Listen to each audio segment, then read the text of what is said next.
ये अस्कनपुर की लाट है बोला भाई साहब। ये है अस्कनपुर की लाट है और इधर जो है पूरे ध्वंसावशेष है चारों तरफ देखेंगे और छोटे छोटे नमूने आपको दिखाई दे रहे हैं। इसमें वो है कहते हैं कि इनकी मूर्तियाँ देवी जो पूजा की जाती थी, देखिए यहाँ पर है उस समय के जो है तो हमारे सम्राटों के जो है देवियाँ हैं और देवता है जो पूजा की जाती थी और इनकी पूजा की जाती थी बड़े मन मंथन से। और ये सब जो है इनके कुछ न कुछ में राज और रहस्य छिपा है। जब इसकी खुदाई होने लगी ना तो सोना चांदी हीरे जवाहरात निकलने लगे और जब हीरे जवाहरात निकलने लगे तो सरकार ने रोक लगा दिया कि आप इसमें कुछ नहीं कर सकते। तब से ये धरोहर के रूप में जाना जाता है, पूरा तत्व कब्जे में है और और आए और आपको दिखाते हैं।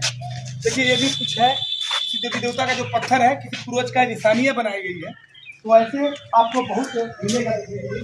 तो और ये भी लिखा गया है हिंदी में, अस्कंद के भीतरी स्तंभ लेकर अस्कंद 455 और 467 ईस्वी द्वारा स्थापित अभिलेख यह पाषाण स्तंभ वस्तुतः एक विजय स्तंभ है।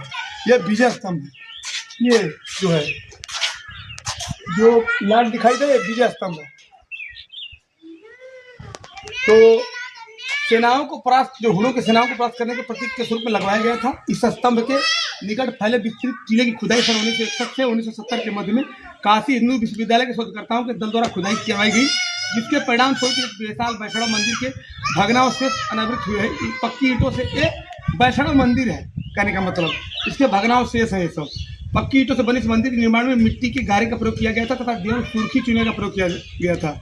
उत्खनन क्रम में पक्की मिट्टी की विभिन्न आकृतियां, मुद्राएं, चूड़ी, खिलौने, मिट्टी के बर्तनों के टुकड़े इत्यादि प्रचुर मात्रा में मिले हैं। इसके अतिरिक्त अनेक पत्थर निर्मित मूर्तियां भी मिली हैं जो गुप्तकालीन है। बलुआ पत्थर से निर्मित इस स्तंभ के निचले भाग पर गुप्त शासक अस्कंदगुप्त का अभिलेख एक गरुड़ ध्वज था। 1838 में सर्वप्रथम इसकी खोज ट्रेगियर ने की थी। यह अभिलेख 5वीं 6वीं शताब्दी